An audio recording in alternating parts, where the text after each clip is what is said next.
He carried her home. He asked for nothing. He lost everything anyway. One act of kindness. One night. And suddenly, the whole company decided they knew exactly what kind of man Liam Carter was. And none of it was true. While everyone else turned their backs, he went home and made his daughter breakfast. While the rumors spread like fire, he stayed quiet. Some people fight back with noise. Liam fought back with silence, and it nearly destroyed him. Hit the like button. Drop a comment with the city you're watching from. I want to see how far this story travels. Follow along to the very end, because this one is going to stay with you. The night it started, Liam Carter was just trying to get through the shift. That was the truth of it. Nothing more complicated than that. He had worked the anniversary event for 11 hours straight, driving executives to and from the venue, standing near the company vans in his pressed gray uniform, while caterers carried trays past him and someone in the lobby played piano badly. He wasn't bitter about it. He had long since made peace with the fact that his job put him at the edges of other people's celebrations, never in the center of them. He was good at the edges. He understood them. Blake Industries had turned 10 years old that evening, and from what Liam could gather, standing near the service entrance, the party was exactly what you'd expect from a company worth $11 billion. Clean white tablecloths, an open bar that nobody hesitated to use, a speech from Vanessa Blake herself that he heard secondhand from one of the kitchen staff. Short, sharp, no wasted words. The way she apparently did everything. He had driven Vanessa Blake twice before that night. Once from the corporate offices to an airport meeting in February, once from a conference to her building in March. Both times she had sat in the back seat with her phone in her hand and spoken maybe 15 words total. She was the kind of person who made the air in a car feel denser. Not unfriendly, exactly. Just contained. Like every part of her was pointed at something he couldn't see. He hadn't thought much about her beyond that. She was his employer in the distant bureaucratic sense. Her name was on the company. His paycheck came from the company. That was the extent of it. By 11:30, most of the guests had cleared out. The event coordinator was collecting name cards from the tables. The bartenders were breaking down their stations. Liam was in the parking structure checking the schedule on his phone when Marcus, the senior driver, came down the ramp with his jacket over his arm and a look on his face like he was already halfway home. "You good to close out?" Marcus asked. "What's left?" "Ms. Blake's still upstairs. Her assistant usually handles getting her home, but Donna left early. Kid's sick. Front desk called up and she's, Marcus paused. "She had a long night." "How long?" "Put it this way. She gave a toast at 9, gave another one at 10, and apparently gave a third one that nobody asked for at 10:45. Marcus shrugged. "It's her company's birthday. She earned it." Liam looked at the time. He thought about Sophie, who was home with his neighbor, Mrs. Okafor, who had her own early morning. He thought about the extra hour this would cost him, and the fact that his rate didn't adjust for late calls. Then he thought about a woman alone in a building who needed to get home safely, and that was the end of the deliberation. "I'll handle it," he said. The event room on the 14th floor had that particular emptiness that big rooms get after a party, the kind that feels louder than the noise that came before it. A few staff members were folding chairs at the far end. A centerpiece had tipped over on one of the tables and no one had bothered to fix it. Vanessa Blake was sitting at the head table with a glass of water she hadn't touched, and her heels off, one hand pressed flat against the tablecloth like she was checking whether the surface was real. Up close, she looked different than she did in the back of a car, or in the company photographs that cycled through the lobby screens. Younger, maybe, or just less armored. Her dark hair had come partially loose from whatever style it had been in at the beginning of the night, and there was a small smear of mascara under her left eye that she either didn't know about or didn't care about.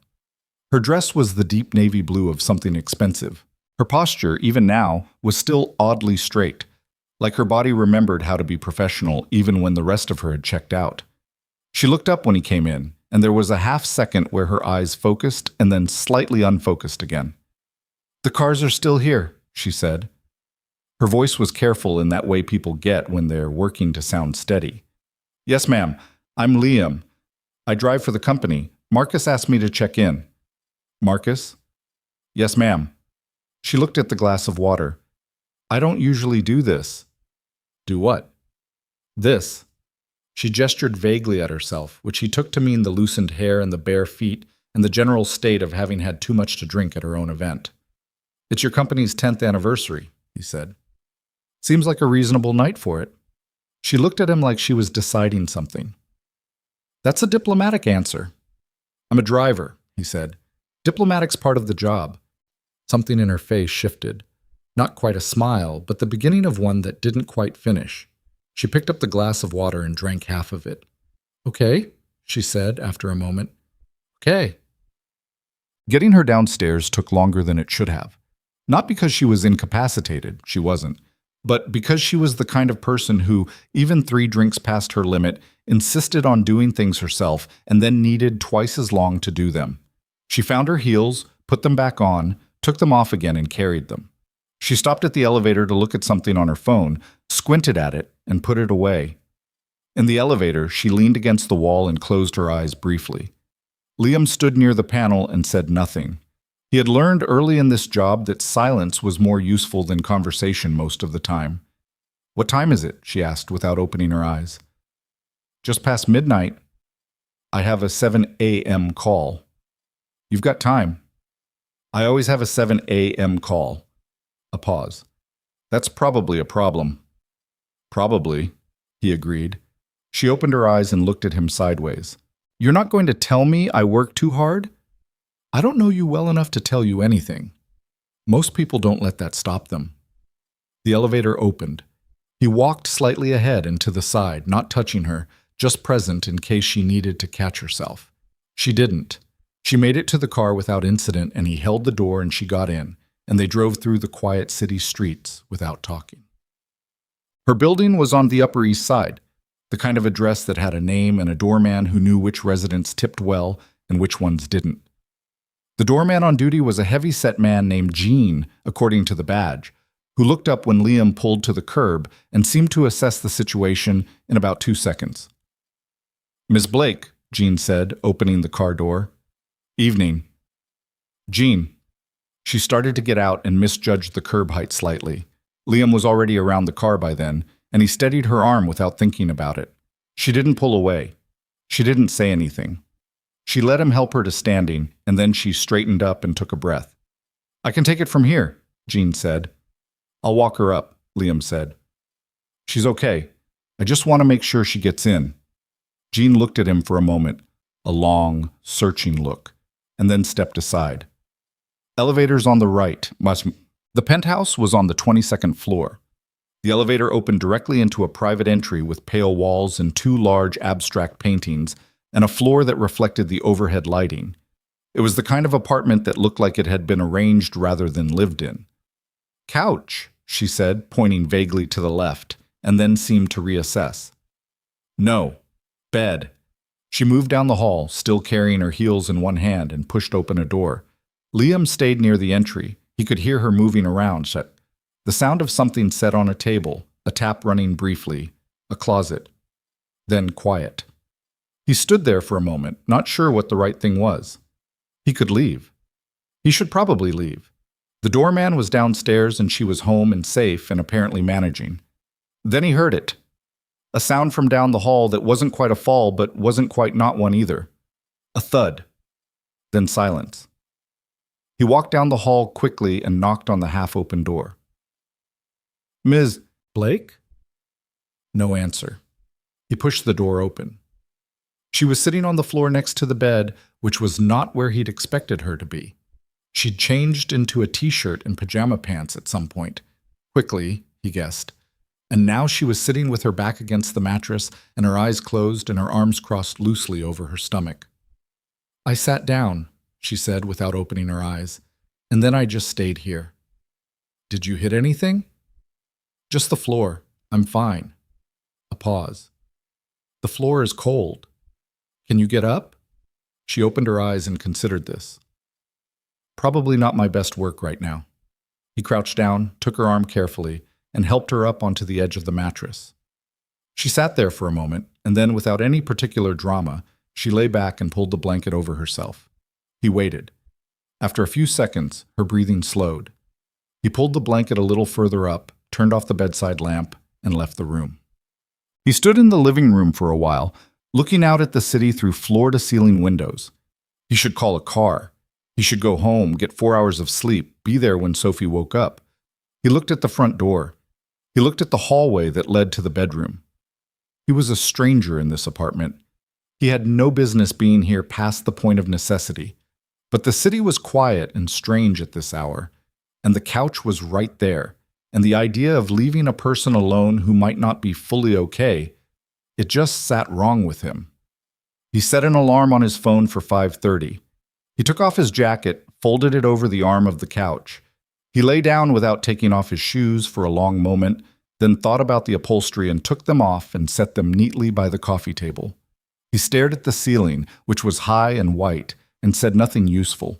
He thought about Sophie, the way she'd looked this morning eating cereal, the pink plastic spoon she still used even though she was 7 because it was her favorite and he'd never pushed her on it. He thought about the drive home, the city streets, the way the route from this building to his apartment was about 23 minutes with no traffic. He thought about the way Marcus had said she had a long night, the flat, unsentimental way Marcus said most things. He fell asleep without meaning to, with his dress shirt still on and one arm across his stomach, and the city glowing through the windows. He was awake by 5:15 before the alarm. The apartment was gray with early light. Nothing had changed in the night. The paintings on the walls, the long hallway, the closed door at the end of it. He sat up carefully, as though the sound of the couch might carry. He found a glass in one of the kitchen cabinets and filled it with water and set it on the coffee table with 2 of the aspirin from the small first aid kit in his jacket pocket, the kind he always carried because Sophie went through them during soccer season. He found a notepad near the kitchen counter that had the building's name embossed at the top, the kind hotels put in rooms. He picked up the pen next to it. He stood there for a second, the pen in his hand, and thought about what to write. He wrote, "I drove you home last night. You're okay. Liam, company driver." He looked at it. It seemed right.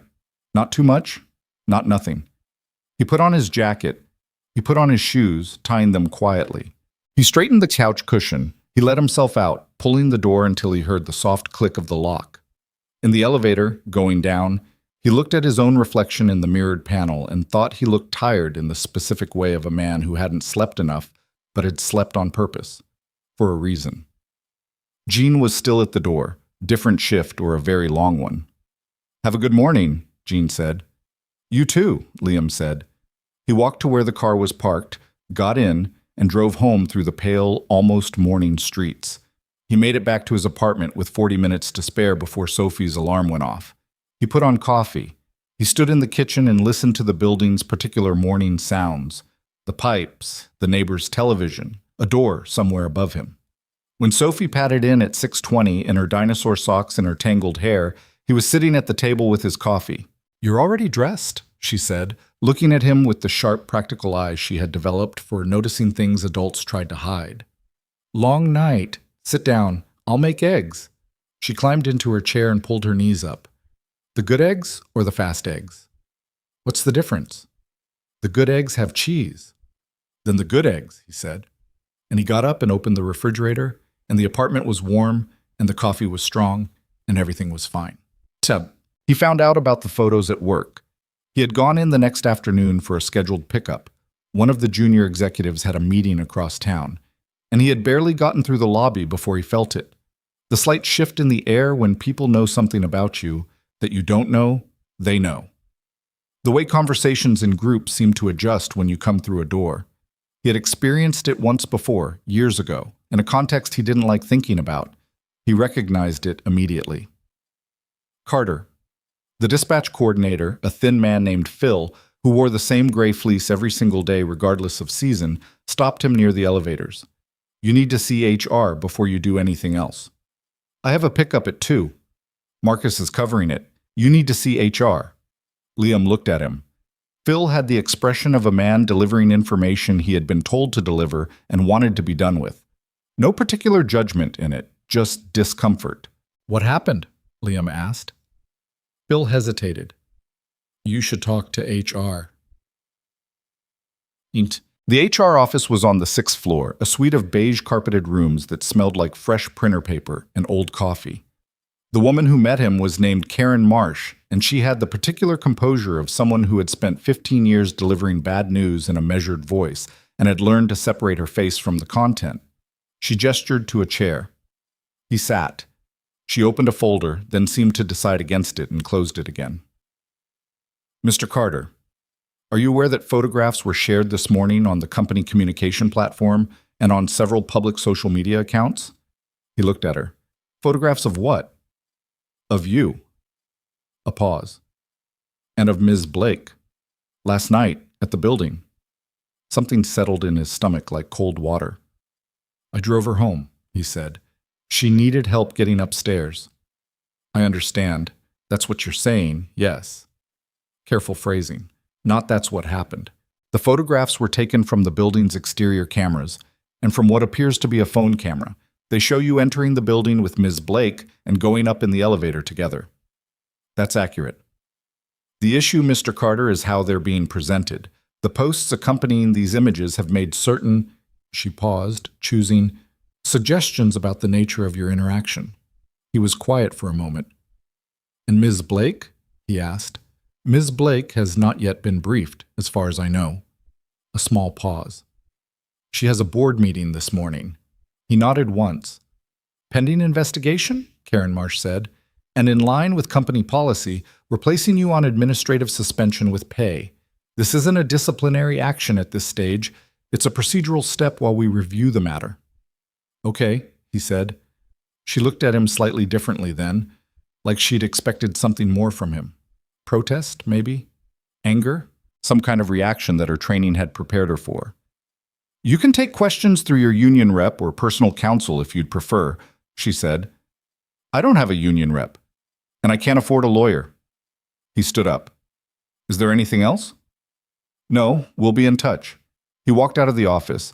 He walked past the elevator, down the stairwell, through the side door of the building, and stood on the sidewalk in the afternoon light with his hands in his pockets and the traffic moving past him like it always did, unconcerned, indifferent, going somewhere else. He took out his phone and looked at it for a moment without unlocking it. Then he called Mrs. Okafor. It's Liam. I'm going to be home earlier than expected today. Is Sophie okay? She's fine, baby. She's watching that show with the animals. Okay, tell her I'll be there in 20 minutes. He put the phone away. He flagged a cab. His car was in the company lot, and he didn't know the protocol for that now, and sat in the back and watched the streets go by. He didn't look at social media. He had learned, somewhere along the way, that looking at the thing people were saying about you was almost never useful. It didn't change what happened. It just gave it weight. Sophie was curled on the couch with a blanket when he came in, which was her default position for anything that required sitting still. She looked up when he unlocked the door. You're early. Yeah. He put his keys on the hook. How was school? Boring. We did fractions. Fractions are useful. You always say that. She looked at him with that same sharp, uncanny attention she'd had since she was about 4 years old and had first started noticing that adults lied about being fine. What happened? Nothing you need to worry about. That's not a real answer. He sat down on the couch next to her, and she immediately shifted to lean against his arm the way she did when she was being casual about needing contact. He didn't call attention to it. Work stuff, he said. I'm going to be home for a few days. Work stuff like getting fired? Not like getting fired, more like, he thought about how to say it. Sometimes at work, something happens that people get confused about, and it takes time to sort out. That's what's happening. I'm going to be home while it gets sorted. She was quiet for a moment, which with Sophie usually meant she was deciding whether to push. Did you do something wrong? No. Did someone say you did something wrong? He looked at her sideways. She was 7, and she already operated like a lawyer. Yes. But you didn't. No, I didn't. She nodded, once, as though that settled it. Then it'll get sorted, she said, and turned back to the television with the calm certainty of someone who had not yet learned to doubt her own read on people, and was, in this case, correct. He sat there beside her and let the room be quiet for a while. He made pasta for dinner. the kind Sophie called the twisty kind because she refused to learn the word fusilli on principle, and they ate at the small kitchen table while she told him about fractions and about a girl at school named B who had apparently decided that recess was most efficiently spent reorganizing the gravel by color. "That's a lot of work for recess," Liam said. "I helped," Sophie said. "Of course you did." She grinned and got sauce on her chin and didn't notice, and he handed her a napkin without comment. After dinner, she did her reading assignment, 15 minutes, timed on the microwave. And then it was bath time, and then the extended negotiation over how many books constituted bedtime reading, which ended, as it usually did, with 2.5 because Sophie was strategic about picking a long book as one of the two. When she was finally asleep, he sat at the kitchen table with a glass of water and his phone face down and the apartment quiet around him. He thought about what the next few days looked like. He had enough saved to cover 2 weeks of bills if the suspension stretched that long. Sophie's school had a field trip coming up that he'd already paid for. There were no catastrophes, not yet. He thought about the look on Karen Marsh's face when he had said okay and stood up without arguing. He wondered what that looked like from her side, whether it registered as guilt or as exhaustion or as something else. He thought about the photographs he hadn't seen and the stories built around them that he hadn't read, and the people at work who had read them and made up their minds, and how quickly and easily a story becomes a fact once enough people decide to believe it. He wasn't angry, exactly. He was tired in a specific way, the way you get tired when the world behaves badly and there's no particular surprise in it, just the weight of it. He turned his phone over and opened a message thread with no name, just a number. His sister in Cleveland, who he talked to maybe twice a month. He typed, "Having a weird week. Call me when you get a chance." He put the phone down. He thought about Vanessa Blake, who she was in that party room at midnight with her shoes off, the way she'd pressed her hand flat on the tablecloth. He wondered when she'd find out what was being said. He wondered what her first reaction would be.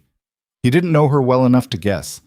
He went to bed at 10:15 and lay in the dark for a while, listening to the sounds of his building, and somewhere in there he fell asleep. In the morning, Sophie made him draw a bird. It was her thing. She'd been going through a phase for 3 months where she wanted drawings, always specific, always with particular requirements.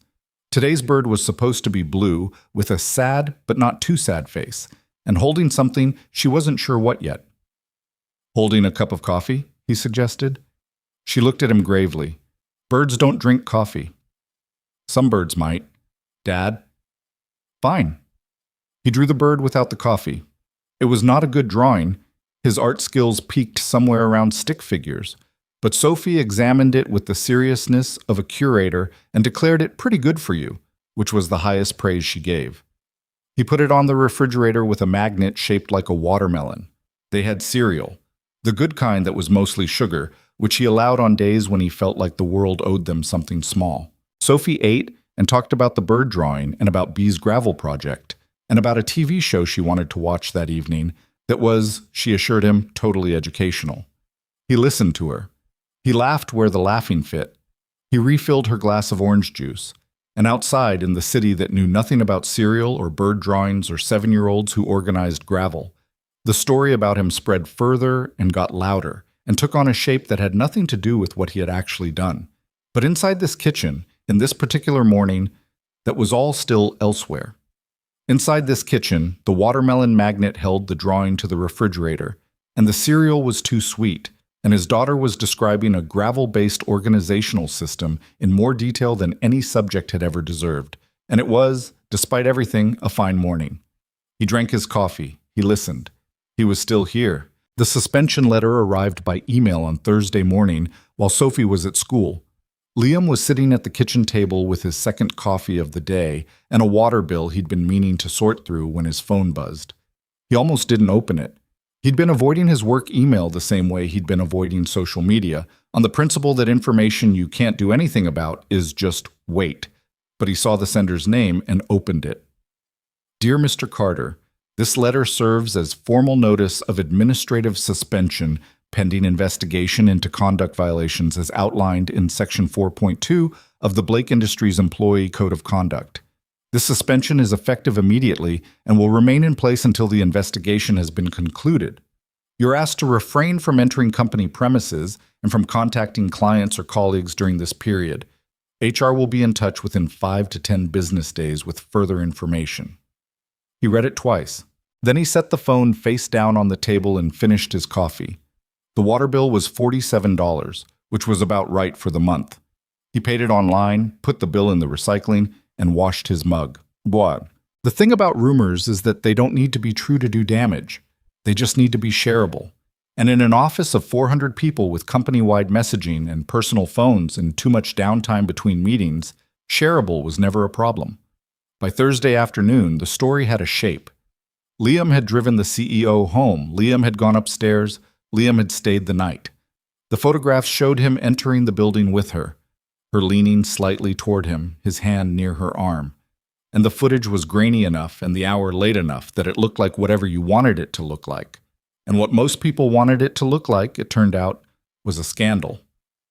The version circulating on the company's internal Slack channels was restrained compared to what was spreading on the public side. Someone, no one knew who, or everyone claimed not to know, had screenshotted the lobby camera stills and posted them with commentary that started speculative and became declarative within about 6 hours. The driver and the boss. That was the phrase that got attached to it. Simple, clean, easy to share. There were people at Blake Industries who knew Liam Carter by name and face. The other drivers, the dispatch staff, a few of the junior executives who had ridden with him often enough to make small talk. Most of them fell into one of two categories: those who said nothing publicly and assumed the worst privately, and those who said something publicly and assumed the worst loudly. There was a third category, smaller, quieter, who thought it didn't sound right, who had ridden with Liam Carter and found him to be the kind of man who kept both hands on the wheel and didn't say anything about his personal life unless you pulled it out of him. But that category doesn't make for good posts. Marcus, who had been driving for Blake Industries for 11 years and had the particular immunity of someone too senior to fire easily, told the dispatch manager directly. I sent him up there. He was doing his job. The dispatch manager wrote it down and said they'd note it for the investigation. Marcus said, "Yeah, I know how that goes," and went back to his route. None of this reached Liam because he wasn't in the building and he wasn't on the messaging platform, and his phone was only receiving calls from Sophie's school, his sister, and Mrs. Okafor. His sister called on Thursday evening. "Okay," she said when he answered. "What's going on?" Her name was Donna, and she was 35, and she worked in hospital administration in Cleveland, and she had the particular directness of someone who dealt with paperwork and bad news for a living and had no patience for the long way around. "Work situation," he said. "Something got misread." "How misread?" He told her. The party, the drive, the penthouse, the couch, the note he'd left. He told her about the photographs and the suspension and Karen Marsh's careful, neutral face. Dana was quiet for a moment. He could hear the television in her apartment, something with a laugh track that she muted. "And you haven't said anything?" she asked. "To anyone?" "What would I say? The truth? That you drove her home and slept on the couch like a normal, decent person? That sounds defensive. That's because you're being accused of something." "I know." He shifted the phone to his other ear. "But if I go out there and start saying I didn't do anything, that just adds to the noise. It makes it look like there's something to defend against." "There is something to defend against, Liam." "I know." "You can't just—" She stopped. He heard her exhale, the particular sigh she used when she knew she couldn't win an argument but hadn't given up trying. "You've always done this. You just go quiet and wait and assume things will sort themselves out." "Sometimes they do. And sometimes they don't." He looked at the wall above the kitchen counter where Sophie had taped a drawing she'd done last week. A house with lopsided windows and a very confident sun in the corner. "I'm handling it, Dana. By doing nothing. By not making it worse." She was quiet for a longer moment this time. "How's Sophie?" "She's good. She helped some kid organize gravel by color at recess this week." "That sounds like her." A pause. "Liam." "Yeah." "You know you can come here if things get bad. You and Sophie both. You know that." "I know," he said. "It won't come to that." He hoped that was true. Bolcham. Vanessa Blake found out on Friday morning, which was later than it should have been, because her assistant had been managing her calendar and her communications and the particular chaos of a board week, and had decided, in a judgment call that would cost her significantly, that her boss did not need to be shown a social media thread about a company driver in the middle of a governance presentation. Vanessa found it herself.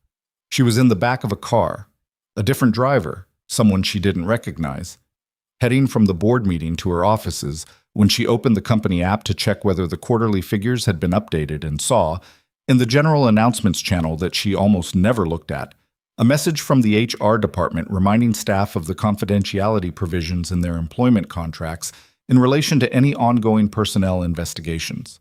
It was the kind of message that told you nothing and implied everything. She typed a 3-word message to her assistant. "What did I miss?" The response took 4 minutes, which was long for her assistant, who typically responded in under 90 seconds. What came back was not a summary, it was a screenshot. Then another. Then a link to a thread on a public platform with a subject line that made something cold move through her chest. She read it. She kept her face still because the driver was in the front, and she had learned years ago to manage her expressions in the backs of cars. But she read all of it. The posts, the comments, the photograph of herself leaning against Liam Carter in the lobby of her building, his hand near her elbow, both of them caught in the greenish light of the exterior camera. She recognized the moment. She remembered it dimly. The curb, the misjudged step, his hand there before she had even registered falling. She had thought nothing of it in the moment. In the photograph, it looked like something entirely different. She put her phone down and looked out the window at the city going past. She felt, in order, embarrassment, then anger, then a specific cold clarity that she knew better than to act on immediately. The embarrassment was for herself, for drinking that much, for being in a position where she needed help getting home, for being the kind of photograph that people attached narratives to. She was 30 years old and had run a company worth $11 billion for 4 years, and there were still people who were waiting for the moment they could reduce her to something smaller, and here was the photograph handing them the material. The anger was harder to locate. It was at the people who posted it, yes, at whoever had taken the camera stills and decided to share them, at the employees who had passed it around like currency, at herself, a little, for not having been more careful. And somewhere in there, threaded through the rest, was something directed at a situation that had made an innocent man into a scandal through no fault of his own. She picked up her phone and called her assistant. "I need the security footage from my building, Sunday night through Monday morning, all of it." From the building management? From Gene, if he has access, or from building security directly. "Tell them it's my building and I want the footage." "Okay. Anything else?" "The driver, Carter. What's his status?" A brief pause. "He's on suspension pending investigation. HR initiated it Wednesday." "On what basis?" "Conduct review, standard procedure for—" "I know what standard procedure is." She took a breath. "Don't do anything with that yet. Just get me the footage." She put the phone in her bag. The car was pulling up to the building now. The driver said, "Here you are, Ms. Blake," and she thanked him, which she always did, and got out. She stood on the sidewalk for a moment before going in. The morning was gray and cold, the kind of cold that gets into your coat rather than sitting on top of it. She stood there just long enough to remind herself that she was not going to react to this before she understood it. Then she went inside. The next 2 days were the kind that felt longer than they were. Liam fell into a routine that was partly practical and partly self-protective, the kind of structure that keeps you from spending too much time inside your own head. He got Sophie to school in the mornings. He came home and cleaned the apartment, not because it needed it, but because cleaning was a task with a clear endpoint. He cooked actual meals, the kind he usually didn't have time for. Soups that needed to simmer, a chicken thing with vegetables that Sophie declared not bad, which was her equivalent of a standing ovation. He called his bank, he reviewed his savings. He did the math on how long he could manage if the suspension turned into termination, and the math was uncomfortable but not catastrophic. 2 months, maybe 3 if he was careful. He had driven for other companies before. He could do it again. He didn't let himself think past that, because past that was a version of things that hadn't happened yet. Friday afternoon, he took Sophie to the park because the weather had broken briefly into something warmer than expected, and she had been inside for too many consecutive days. She brought her soccer ball and they kicked it around on the grass, badly on his side, and with surprising precision on hers. She had her mother's coordination and none of Liam's, which was a straightforward blessing. She didn't ask again about work. That was the thing about Sophie. Once she'd gotten an answer she accepted, she didn't pull at the thread.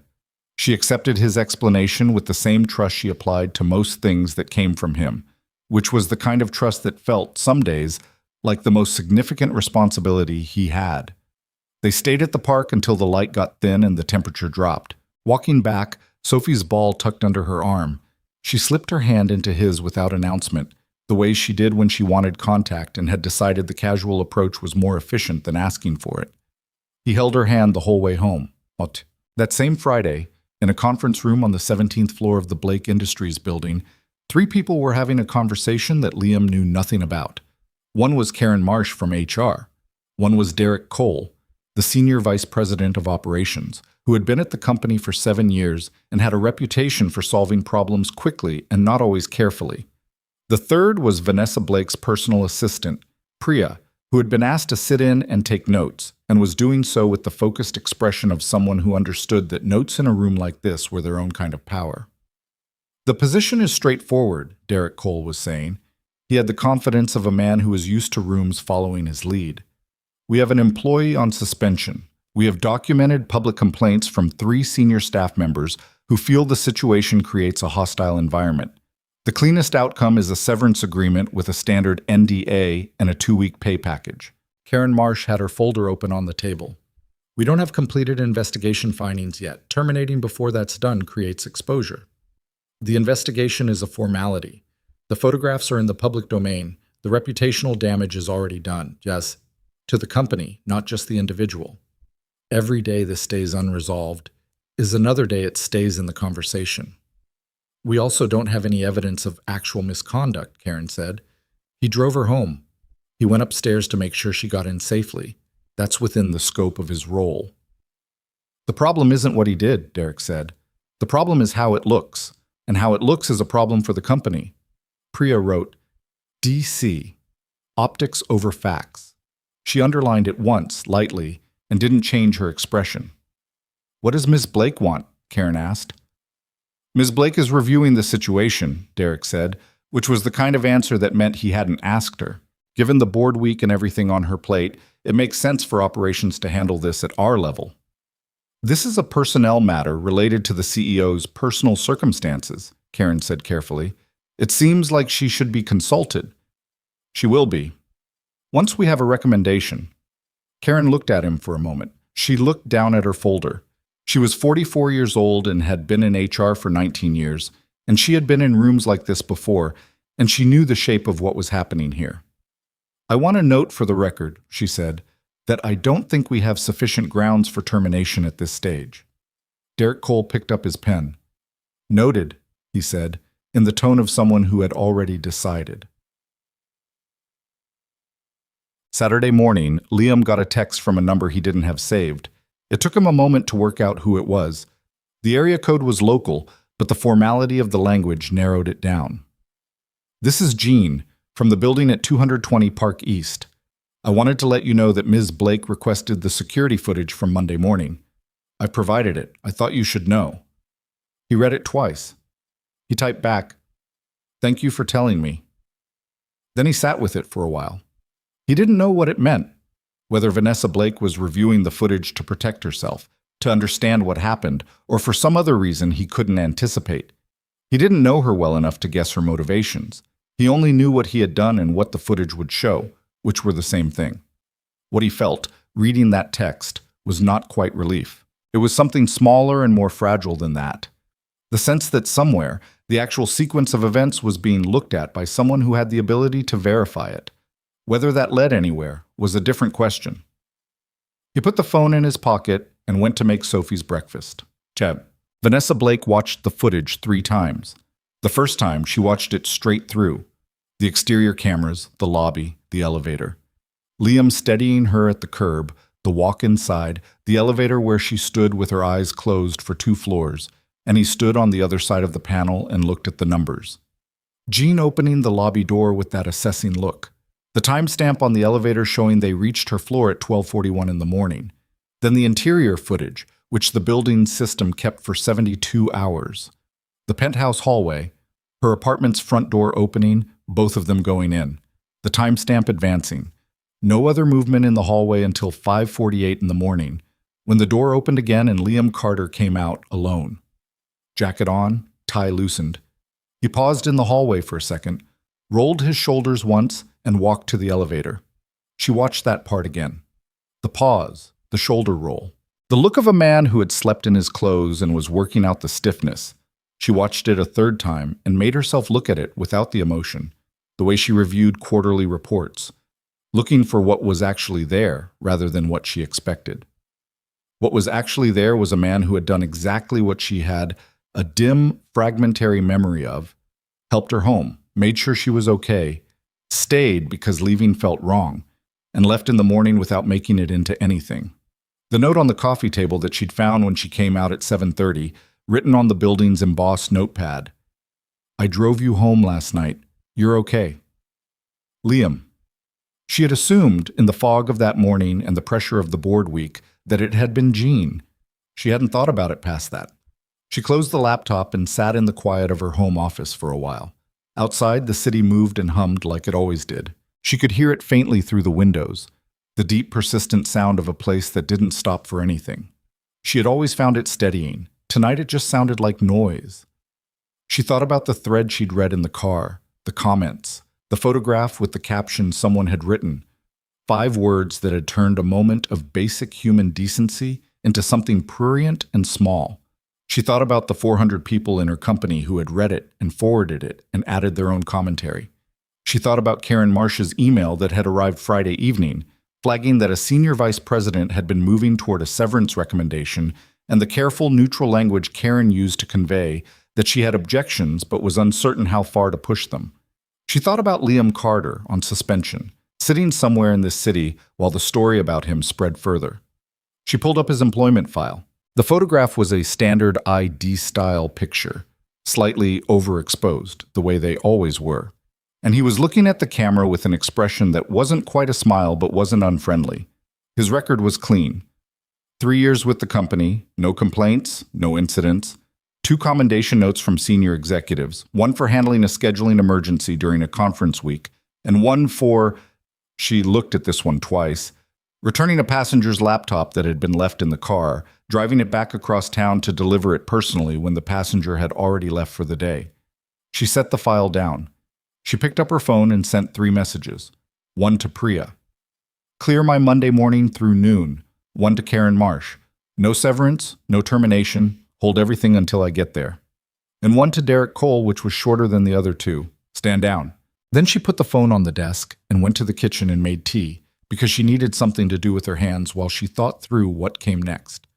The kettle was too loud and the kitchen was too bright, and she stood at the counter and waited for the water to boil, and thought about the note on the coffee table and the footage and the smear of mascara she'd found on her face in the bathroom mirror Monday morning, and how none of those things had anything to do with the story being told about them.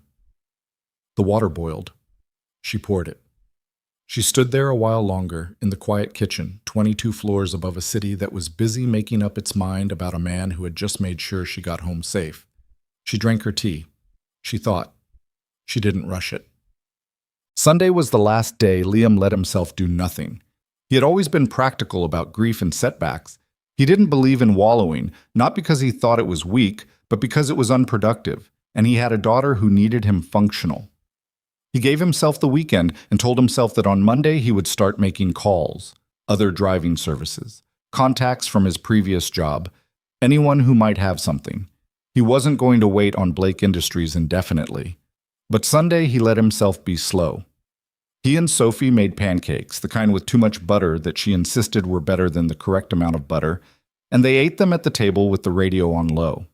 She talked about a book she was reading, something with dragons that she had already decided was the best book she'd ever read, which was what she said about most books she was currently reading. Better than the last one? He asked. Completely different category, she said seriously. You can't compare them. That's like comparing apples and, she thought, other apples. That's exactly the same thing. No, because these are different kinds of apples. He looked at her. That argument doesn't hold up. Yes, it does. She took a large bite of pancake, which he understood to mean the discussion was closed. He cleared the plates. He washed them. He dried them and put them back in the cabinet. He stood at the kitchen window and looked at the street below. It was a gray, damp Sunday, the kind that seemed designed for staying inside. A woman walked a dog past the building. A delivery truck was double parked 2 doors down. Everything was ordinary and specific and real, and he held on to that. Whatever was happening in the offices of Blake Industries, whatever was being said on screens he wasn't looking at, that was a different world, operating on its own logic, moving toward whatever it was going to move toward. He couldn't speed it up. He could only stay in this kitchen, in this apartment, being the person his daughter understood him to be. He turned from the window. Sophie had left the table and was on the couch with her dragon book, already 3 pages in, her feet tucked under her with the automatic ease of someone who had always known this couch was hers. He sat down in the armchair across from her. He picked up a book he'd been meaning to read for 4 months and opened it to the first page. Outside, the city hummed. Inside, it was quiet and warm and his. That would have to be enough, for now. Monday arrived the way bad weeks tend to. Without ceremony, just continuation. Liam was up before Sophie, which was normal, and had coffee made and her lunch packed before 7, which was also normal, and was sitting at the kitchen table with his phone open to a job listing site when the first call came in. It was a number he didn't recognize, a local area code, and he almost didn't answer it. He answered it. "Is this Liam Carter?" A man's voice, younger than he expected, with the slightly breathless quality of someone who had been told to make a call quickly. "Who's asking?" "My name is Ryan Hooper. I'm a reporter with the—" Liam ended the call. He put the phone face down on the table. He picked up his coffee. He looked at the wall. The phone buzzed again. Same number. He let it ring out. Then a different number. Then a third. By the time Sophie came into the kitchen in her dinosaur socks, rubbing one eye with her fist, he had declined 4 calls and his coffee had gone cold. "Why is your phone buzzing so much?" she asked. "Wrong numbers," he said. "Sit down. I'll pour your cereal." But he didn't look at what was being said until Sophie was on the school bus and he was back in the apartment with the door locked and the kind of silence that has a weight to it. He sat on the couch and opened his browser, and for the first time since all of this started, he read it. It was worse than he'd expected, which he supposed was always how these things went. The original photographs had been shared far enough that they'd been picked up by 2 local gossip accounts with real followings, the kind that covered corporate drama and celebrity-adjacent stories, and knew exactly how to frame an image for maximum implication. The narrative had been cleaned up and sharpened in the process of being retold. Details that hadn't been in the original posts had appeared, presented with the confidence of fact. Sources close to the situation, insiders say, multiple employees confirmed. None of it was attributed to anyone who would put their name on it. Someone, and he couldn't tell if it was one person or several, had gotten a hold of his employee photo from somewhere, the same one he'd seen in his file that time HR had him fill out a form. It was being used in posts now, attached to the story, his face next to screenshots of the lobby photographs. His name, his job title. 3 years of his life reduced to a caption under a grainy camera still. He sat there for a long time, reading. He wasn't looking for anything specific. He wasn't sure what he was doing, actually. Maybe just making himself look at it directly, the way you sometimes have to look at a wound to understand how bad it is. Some of the comments were vicious in that particular way of people who feel safe behind distance and anonymity. Some were just thoughtless, the social media equivalent of a shrug. Yeah, that's sketchy, or knew something was off at that company. A few were skeptical, saying the story didn't add up, but those were buried under the weight of the rest. He found, near the bottom of one thread, a comment from a username he didn't recognize that said, "The driver has a kid, single dad. Hope they at least waited until they found out the facts." He stared at that one for a moment. He didn't know if that person knew who he was, or if it was a guess. He didn't know how much further that particular detail had spread. He closed the browser. He set the phone on the cushion next to him and looked at the ceiling and breathed slowly, the way he did when something was bad and getting worse, and there was nothing to do about it except keep breathing. The thing that kept surfacing wasn't the anger, though that was there, a low burn under everything. It was the specific helplessness of being reduced, being made into a version of yourself that you didn't recognize and couldn't argue with, because arguing required a platform, and a platform required being heard, and the story had already filled every available space before he got there. He had been careful his whole adult life, careful about the places he put himself, the people he trusted, the lines he was clear about never crossing.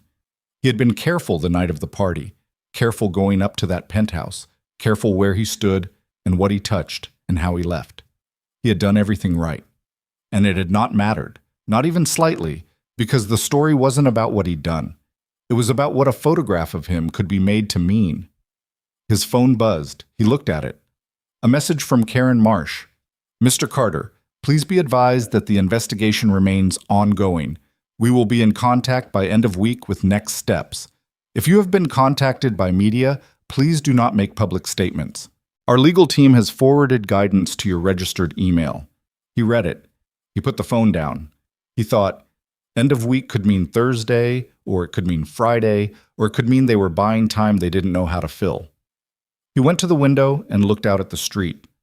A man was sitting on the front steps of the building across the way, eating a sandwich, reading something on his phone, completely ordinary. A kid rode past on a bike that was slightly too big for him. The delivery truck from yesterday was back, or a different one. They all looked the same. The world kept going, unconcerned. He got up, put on his jacket, and went for a walk. He walked for almost 2 hours, which was longer than he planned, but shorter than it felt. He walked without a destination, which was something he almost never did. He was a point A to point B person, by habit and profession. But today he needed the movement more than the direction. He walked through the neighborhood he'd lived in for 5 years, past the diner where he and Sophie got breakfast on Saturdays when the weather was good, past the community center where she'd done a summer program last year, past the hardware store where a man named Walt had once spent 40 minutes helping him figure out why his kitchen faucet was dripping and refused to charge him for the advice. He thought about what Dana had said on the phone. You just go quiet and wait and assume things will sort themselves out. He thought about the fact that she wasn't entirely wrong. He had a habit of stillness that had served him sometimes and failed him others. He had been still through things he should have fought harder. He had been still when Sophie's mother left, too stunned and too proud to ask her to reconsider, and he had spent the next year realizing that sometimes staying quiet looks exactly like consent. He didn't want to make that mistake twice. But the problem was that he didn't have a way in. He didn't have a lawyer. He didn't have a platform. He didn't have a relationship with Vanessa Blake that was anything more than peripheral. He had the truth, which was a real thing, but not always a powerful one. He bought a coffee from a cart on the corner of a street he didn't usually walk on and stood there drinking it while the traffic moved past.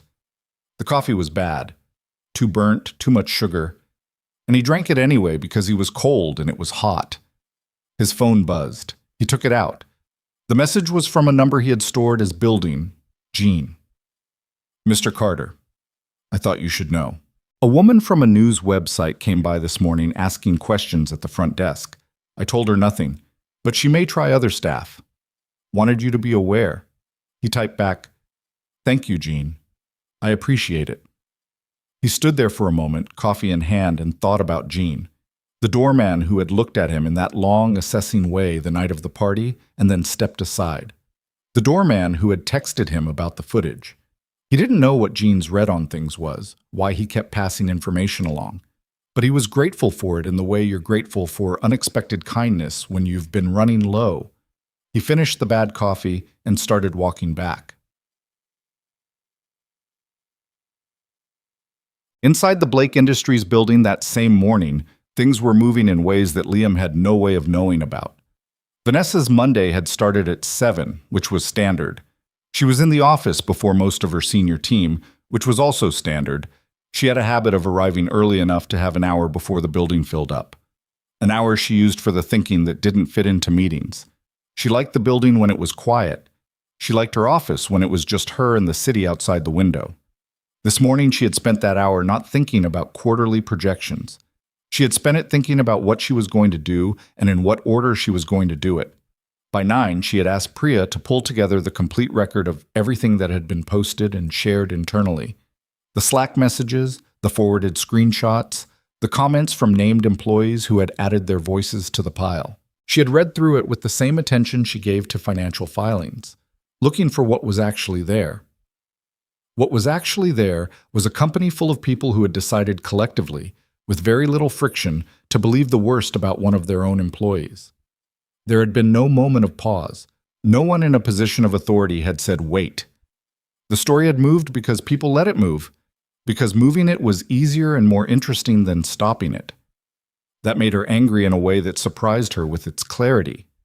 She had expected to feel, she wasn't sure. Embarrassed, maybe. Implicated. The way you feel when something happens adjacent to you that reflects badly. But instead, she felt something closer to fury, the cold and specific kind that comes when you see clearly what went wrong and who let it. Derek Cole arrived at 9:15. He came into her office with his usual measured confidence, the walk of a man who was used to solving problems before they reached her level. "Vanessa." He sat down across from her. "I wanted to loop you in on the Carter situation before—" "I've read your recommendation," she said. "Good. I think the cleanest outcome here is—" "I said I've read it." She kept her voice level. "I'm not going to implement it." He paused. The slight recalibration of someone who expected agreement. The reputational exposure for the company is being managed by people sharing doctored narratives and building a story out of a lobby photograph, she said. That's the reputational exposure, not the driver. He was quiet for a moment. The investigation will close when I say it closes. And it will close with Carter returning to his position. I've reviewed the security footage. There's nothing there. Derek Cole looked at her with the expression of a man deciding whether to push. He had worked for her long enough to read the temperature correctly most of the time. "You're sure about this?" he said. It wasn't quite a question.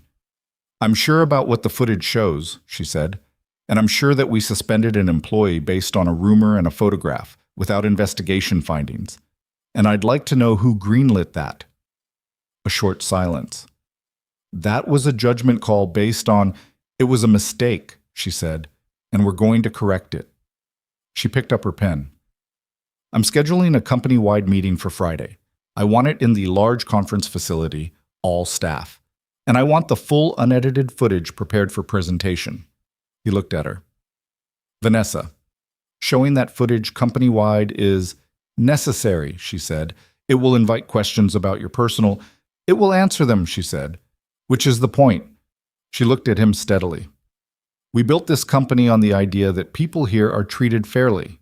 That means something, or it doesn't. It doesn't mean something selectively, when it's easy." He held her gaze for a moment. Then he nodded once, not because he agreed, she suspected, but because he understood that the conversation was done. "Friday," he said, 9 a.m., all staff." He left. She sat still for a moment after the door closed, then turned to her window and the city beyond it. She thought about the note on the coffee table.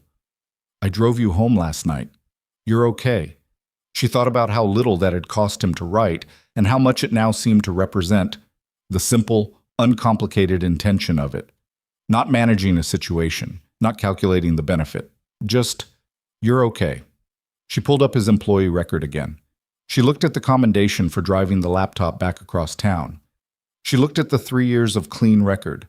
She looked at his photograph, the not-quite smile. She picked up her phone and called Priya. "I need Carter's direct contact number, and I need it kept quiet, just between us for now." Liam was back in his apartment by noon, eating a sandwich he'd made without much thought. Whatever was in the refrigerator assembled into something that counted as lunch, when his phone rang with a number he didn't recognize. Not a reporter's breathless voice this time. He almost didn't answer. He answered. "Mr. Carter." The voice was calm, measured, and familiar in the way that a voice can be familiar before you've placed it. The tone of it, the particular weight of the consonants. "This is Vanessa Blake." He put down his sandwich. "Ms. Blake," he said. I want to say something and I want to say it directly. A brief pause. I've reviewed the footage from my building, all of it. I know what you did and I know what you didn't do, and I'm sorry it took me this long to get there. He didn't say anything immediately. He wasn't sure what to say. I also want you to know, she continued, that the suspension is being reversed. You'll receive confirmation from HR today. I'm asking that you come in Friday morning for a company-wide meeting. I know that's a lot to ask given the week you've had. What kind of meeting? He asked. The kind that corrects the record. A pause. In front of everyone. He stood up from the table without quite meaning to. He walked to the window, the same window he'd stood at for the last 3 days. The street outside was doing what it always did. I want to be clear, he said. I don't need a public. I know you don't, she said. That's not why I'm doing it. A brief silence. The people at this company made a decision about who you were without a single fact to support it. They spread that decision until it reached the outside. That's a problem that belongs to me as much as anyone else, and I'm going to fix it, whether or not you need it. He was quiet for a moment. Outside, a kid was riding that too big bike again, or maybe a different kid on a different bike. He couldn't tell from here. Can I ask you something? He said. Yes? The night of the party, do you remember any of it? A pause that was slightly longer than the others. Parts of it. The elevator, the floor. Another pause. The blanket. I know, she said. I know you didn't. Something in her voice shifted slightly. Not softer exactly, but less armored. I found the note. He leaned against the window frame. The glass was cold through his shirt. I didn't know what else to leave. It was enough, she said. The line was quiet for a moment. Not the uncomfortable kind, but the kind after something has been said and both people need a second. Friday at 9, she said. You'll have a badge waiting at the front desk. A pause. Bring your daughter if she wants to come. I hear she's good with gravel. He blinked. How do you? I'm a CEO. I know things. And he could hear it now. The small, dry thing that wasn't quite a laugh but functioned like one. I'll see you Friday, Mr. Carter. The call ended. He stood at the window for a long time after that, phone in hand, looking at the street that was the same as it had always been. The delivery truck, the kid's bike, the ordinary, unremarkable flow of a Tuesday in a city that had never paused once on his behalf. He didn't tell Sophie about the call, not the details of it.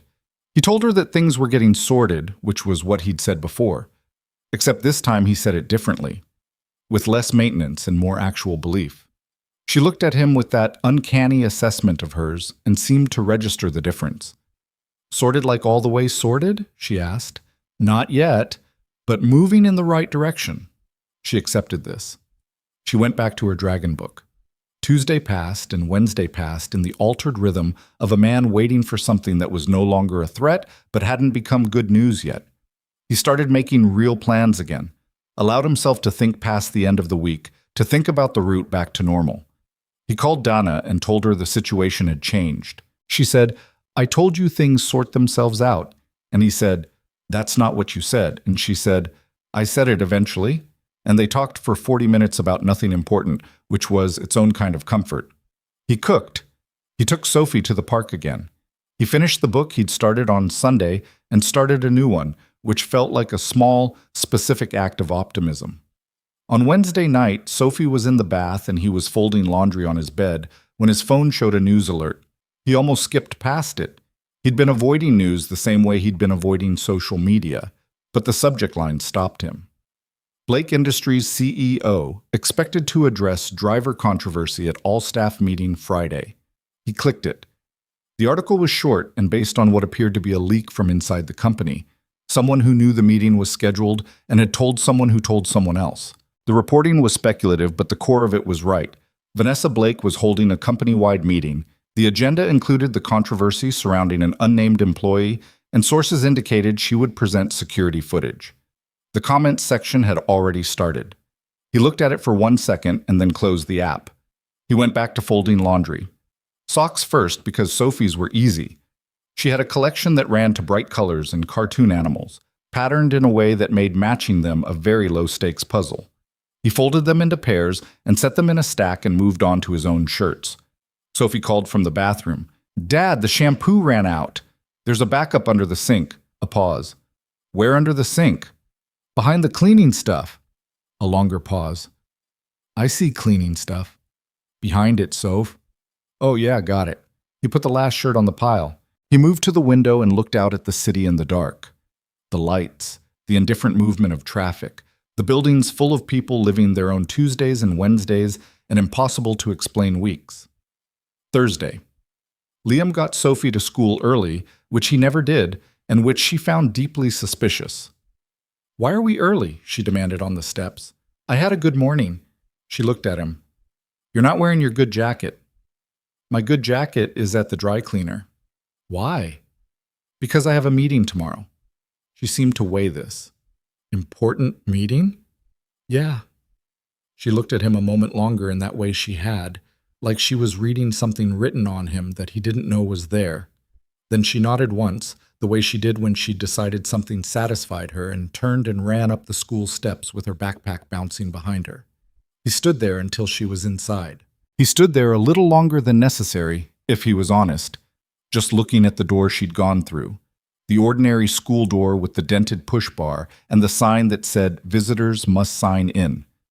Then he turned and walked back toward the subway, hands in his pockets, moving through the morning like a man who had somewhere to be. Bet. Thursday afternoon, someone posted a video. Liam found out about it because Dana texted him. "Are you aware there's a video circulating? Not a good one. Call me." He called her. "What video?" he said. "Someone inside the company got footage of you in the lobby from a different angle than the original photographs. I don't know how, but it's been edited, cut together with the original photos and some audio that's supposed to be... They're saying it's audio from inside the elevator." "There's no..." He stopped. "There's no audio from inside the elevator. The building doesn't record audio." "I know, but people don't know that, and the clip has sound. It's muffled, but it sounds like a man and a woman's voice, and there's music under it, and whoever put it together made it sound..." She paused. "It doesn't sound like what actually happened." He sat down on the couch. "How far has it spread?" he asked. "Far. It's been up for 3 hours." He closed his eyes for a second. "Okay." "Okay. Liam, okay. I hear you." He pressed his fingers to the bridge of his nose. "Friday's still happening. Vanessa Blake is doing the meeting. She has the real footage. Whatever this is, it's..." "Someone inside the company made this," Dana said. "That's not a random troll. Someone at Blake Industries put it together and pushed it out the night before the meeting that's going to clear your name. That's not an accident." He sat with that. "The shape of it. The specific timing of it. No," he said. "It's not." "You need to tell her." "She's going to find out." "Tell her yourself, tonight." He looked at his phone. He thought about the conversation on Tuesday. Vanessa Blake's voice. The particular quality of it when she'd said, "I know you didn't." The certainty of it. "I'll handle it," he said. "You always say that." "And I usually do." "Liam." "Dana." He took a breath. "Go eat dinner. I'll call you tomorrow." He sat on the couch for a while after the call, not moving. The apartment was quiet. Sophie wouldn't be home for another hour. The city moved outside the windows, unhurried, indifferent, moving at its own pace regardless of what any individual person needed from it. He picked up his phone. He found the number from Tuesday. He pressed call. It rang twice. "Mr. Carter." Her voice was the same, measured, alert, present. "I think you need to see something," he said. "Before tomorrow." A pause. "Not long." "Send it to me." "I don't have the link." "I haven't watched it. My sister told me about it, but it's circulating as of this afternoon. Edited footage and fabricated audio from the night of the party. Someone put it together inside the company." Silence for a moment. "Someone who knew the meeting was scheduled," she said. "Yeah." Another pause. This one had a different texture. The pause of a person who has just confirmed something they suspected. "I see." Her voice had not changed in pitch or pace, but something in the air of it had tightened. "Thank you for telling me." "Ms. Blake." He hesitated. If this changes things for Friday, it doesn't change things for Friday, she said. It changes what happens in the room Friday. That's different. A brief silence. Get some rest, Mr. Carter. The call ended. He set the phone on the cushion beside him. He leaned his head back against the couch and looked at the ceiling, the familiar pattern of the plaster he'd stared at for 3 years. The small imperfection near the light fixture that looked like a running dog if you were tired enough. He thought about the shape of the last week, the photographs and the rumors and the suspension letter and the reporters and the bad coffee on the street corner and Dana's sigh and Sophie's gravel organizing certainty and the note on an embossed notepad that had said, "You're okay," and been enough. He thought about what someone inside that building had done today, the careful, deliberate act of making something worse the night before it was going to be fixed, the kind of move that took intention, the kind that told you exactly what was at stake for the person making it. Tomorrow was going to be a hard room to walk into. He was going to walk into it anyway. He sat up, straightened, and went to start dinner because Sophie was due home and she would need to eat, and the chicken thing with the vegetables was still in the fridge from 2 days ago and needed to be used. He turned on the stove. The burner clicked 3 times before catching, the way it always did. He found a pan. He found the oil. He started from the beginning, the way you do when there's nothing else for it. One step, then the next, then the one after that. He didn't sleep well Thursday night. Not badly, exactly. He wasn't lying awake in a cold sweat, which was what he'd half expected. It was more the shallow, interrupted sleep of a man whose brain refused to fully disengage, cycling through half-formed thoughts and waking him every hour or so to confirm that yes, it was still dark, and yes, tomorrow was still coming. He lay there listening to the building's familiar sounds. The pipes, the elevator's distant mechanical hum, a door somewhere on the floor above that someone used a lot in the early morning hours. And at some point around 4:30, he gave up and went to the kitchen. He made coffee. He sat at the table. He did not look at his phone. He thought about the last time he'd walked into a room where people had already decided who he was. He was 24 and it had been a different context. A custody hearing, actually, 2 months after Sophie's mother had left and the situation had not yet clarified into the arrangement that eventually stuck.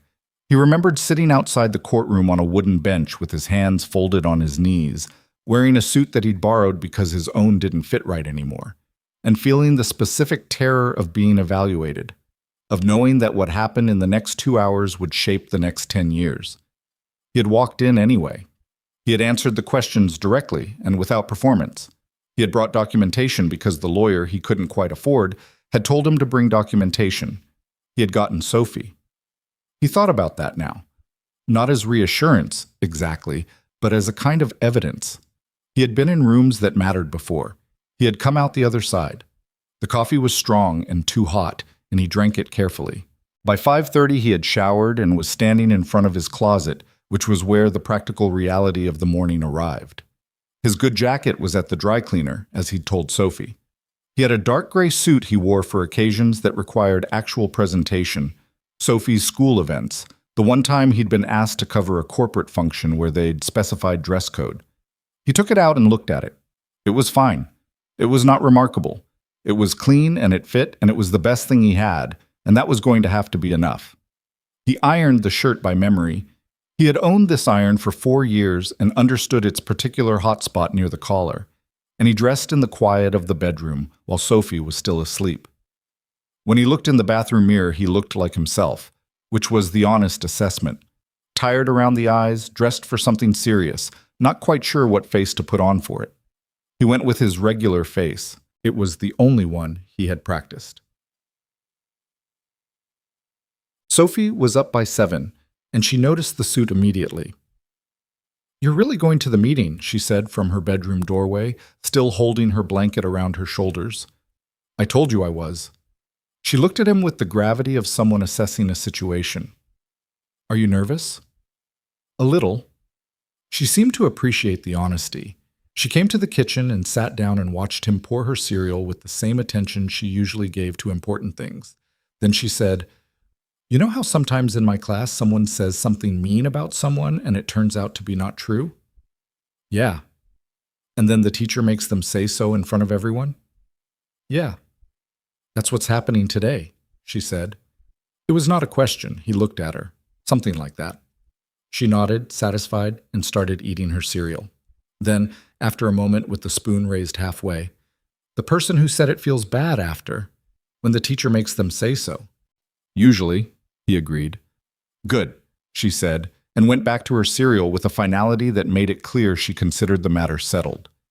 He watched her eat and thought, not for the first time, that she was the most grounding thing in his life. The building looked the same as it always had. He had expected something to feel different about approaching the Blake Industries Tower on a Friday morning after the week that had happened. But the building was just a building. Glass and steel, and the revolving door that had always needed a half-second more push than seemed reasonable. He came in at 8:45 and gave his name at the front desk, and the woman there checked a list, found him, printed a visitor badge without comment or expression, and handed it over. He clipped it to his jacket. He took the elevator to the main conference level on the third floor, which had a lobby area where people were already gathered. Staff from various departments, some holding coffee cups, standing in the particular configuration of people who have been told to be somewhere and are doing that while also trying to figure out what it means. Some of them he recognized. A few looked at him and looked away quickly. One or two held his gaze for a moment with an expression he couldn't fully interpret. Marcus was near the wall by the water station. He crossed to him.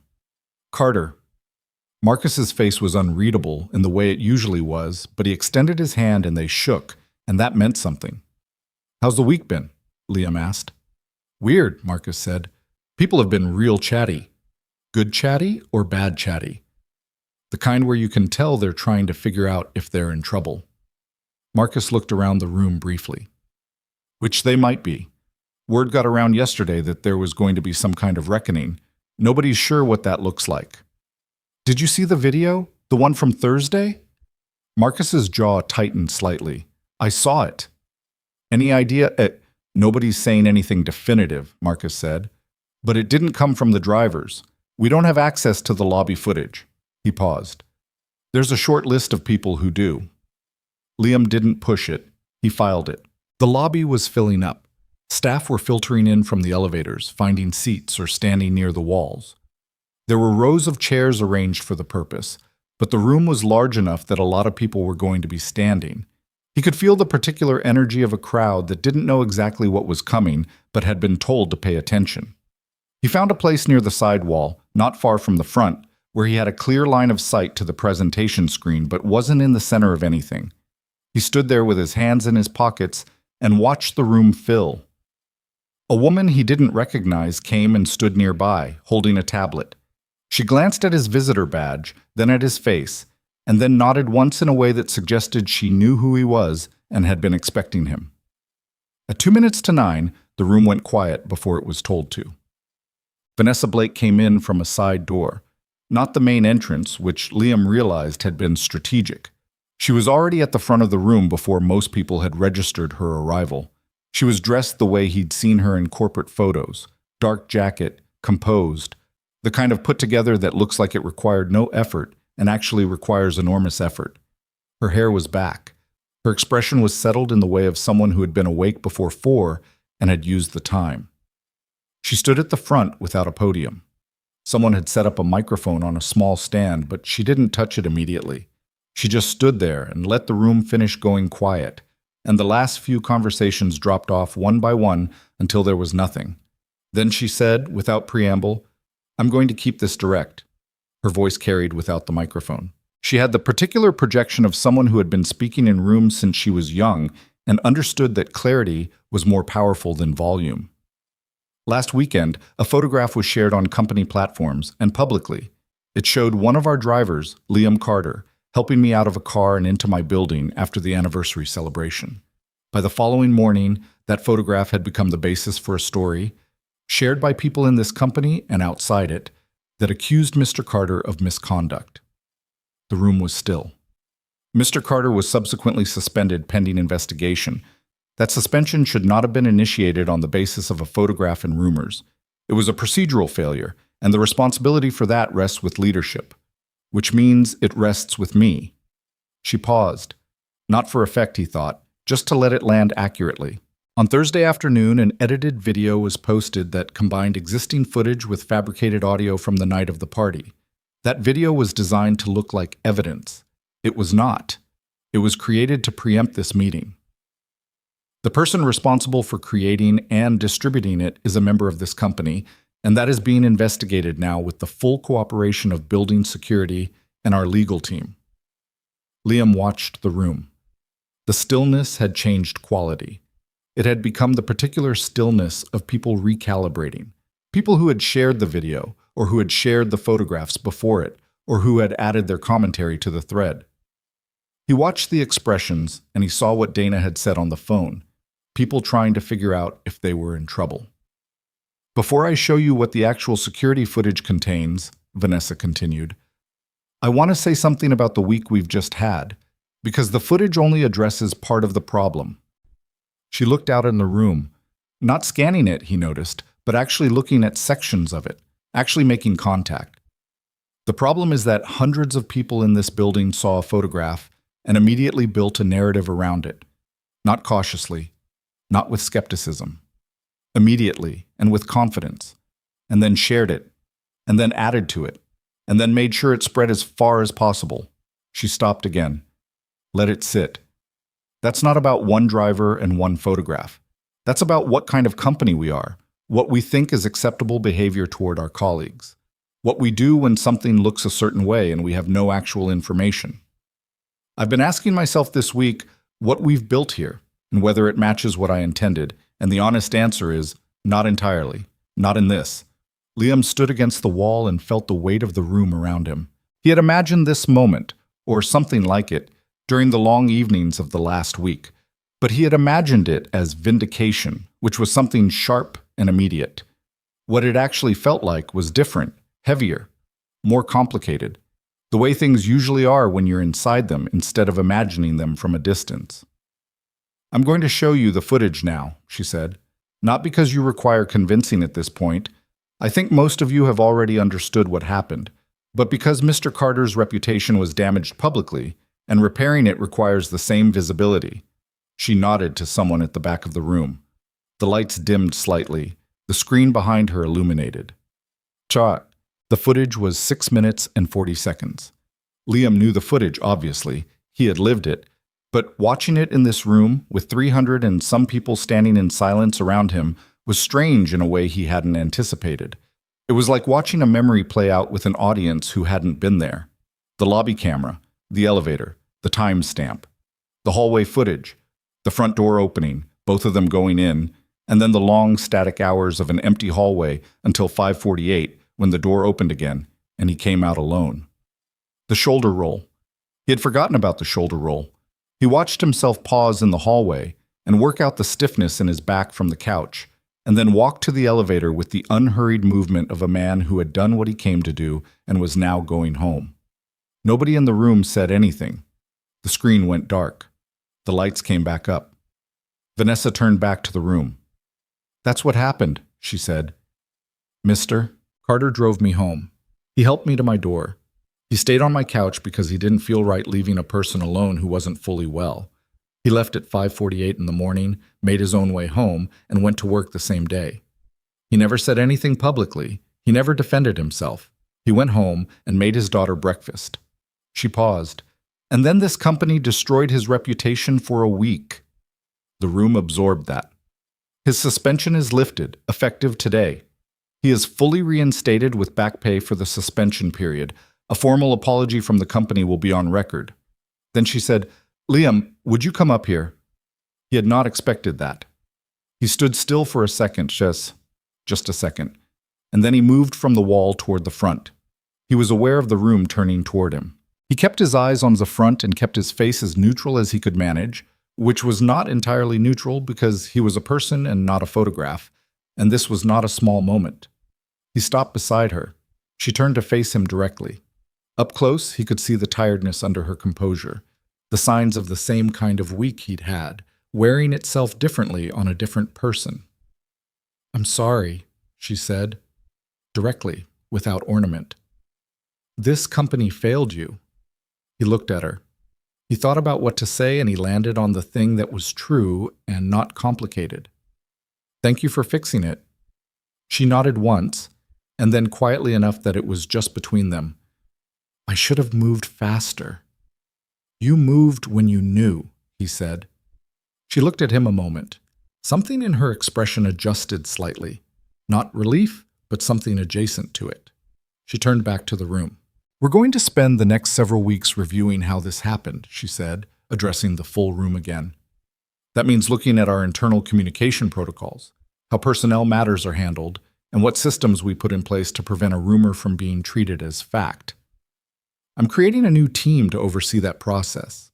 The ethics and conduct review that comes out of that will be shaped, in part, by Mr. Carter. Liam looked at her. That's something I haven't discussed with you yet, she said, turning to him with the slight wryness of a person who had planned a surprise that she was aware was also a little inconsiderate. So I'm asking in front of everyone, which is a tactic I won't defend. A few people in the room exhaled. Not quite a laugh, but the sound of 300 people releasing some fraction of the tension they'd been holding. You want me to run an ethics review, he said. I want you to help build one, she said. You can drive if you still want to. That's your call. But I'd like your voice in the room where the policies get made. She paused. You have a particular point of view that I think this company needs. He stood there in the front of a room full of people who had spent the last week believing the worst about him, and thought about what it would mean to say yes, not as vindication. He'd already gotten past wanting vindication somewhere around Tuesday afternoon, but as something else, a purpose that ran in a direction he hadn't anticipated. I'd have to understand the scope, he said. That's a reasonable answer, she said, and I'd need to be able to do it honestly. Not just, I won't be a decoration. I'd be disappointed if you were, she said. He looked at her for a moment. Then he looked at this room, at the 300 faces, some still recalibrating, some watching him carefully. A few that held something that might have been embarrassment or might have been genuine remorse. Marcus, near the back, arms crossed, with an expression that for Marcus qualified as enthusiastic approval. The woman with the tablet near the wall. Okay, he said. We can talk about it. The room didn't disperse quickly. People lingered in the way they do when something significant has just happened and they haven't processed it yet. Vanessa was immediately drawn into a cluster of senior staff at the front. There were operational things that needed to happen, investigations to formalize, HR coordination, legal review. He watched her shift from the person who had just given that address to the person who ran the company. The transition happening in about 30 seconds, seamless but visible if you were paying attention. He moved toward the side of the room where it was easier to breathe. Marcus found him. That was something, Marcus said. Yeah. The shoulder roll thing in the footage. Marcus almost smiled, which was its own kind of event. That's going to follow you. Great, Liam said. A few people came up to him in the next 15 minutes. Some of them said things that were clearly genuine. A woman from accounting who said she'd thought the story was wrong from the beginning and hadn't said so and was sorry for that. A young guy from the mail department who just said, that was messed up, man, with the simple directness of someone who hadn't learned yet to qualify things. Liam accepted all of it without ceremony. He didn't perform forgiveness and he didn't perform anger. He said what was accurate, that it was a hard week and he appreciated it. Two people who had specifically shared the original photographs with commentary didn't come to him at all. He noticed that and filed it and let it go. Derek Cole did not appear in the room. Liam didn't ask about it. Priya, the assistant, he recognized her from the photo, Priya's employee badge, approached him near the water station. Mr. Carter, when Miss Blake has a few minutes, she'd like to speak with you briefly, if you're able to stay. I can stay, he said. He found a chair near the window and sat down. He took out his phone. He called Dana. She answered on the second ring. Well, she said. She showed the footage to the whole company. A pause. How many people? Close to 300 in the room. The rest streamed it, I think. And she offered me a job. Kind of. She asked in front of everyone, which... He stopped. Which is a whole thing. Dana was quiet for a moment. Then, What kind of job? Ethics review. Building new conduct policies. Still not entirely clear on the scope. A longer pause. He could hear her processing. Liam! I know. That's not a driving job. I know. You're 32 years old and a billionaire CEO offered you a job in front of her whole company. I know, Dana. Because you slept on her couch. Because I... He stopped. It's more complicated than that. Is it? He looked out the window at the city, the ordinary Friday city, going about its business. I said I'd talk to her about it. I haven't said yes. But you're going to. He thought about the dragon book on Sophie's nightstand. He thought about the bird drawing on the refrigerator, held up by the watermelon magnet. He thought about what it had felt like to sit in his apartment for a week and watch the clock and pay the water bill and wait for a company that had suspended him to decide his fate. I'm going to talk to her, he said, and we'll see. Yeah. He waited another 20 minutes before Priya appeared again and gestured for him to follow. The office was on the 21st floor, high enough that the city looked different from up here, arranged differently. The proportions shifted. Vanessa was standing at her desk when he came in, jacket off now, the particular posture of someone who had been standing at the same desk for years and knew every inch of it. There were 2 monitors and a cleared workspace and a single framed photograph he couldn't see from the doorway. She looked up when he came in. Close the door. He closed it. He didn't sit until she gestured to the chairs across from the desk, and then he sat.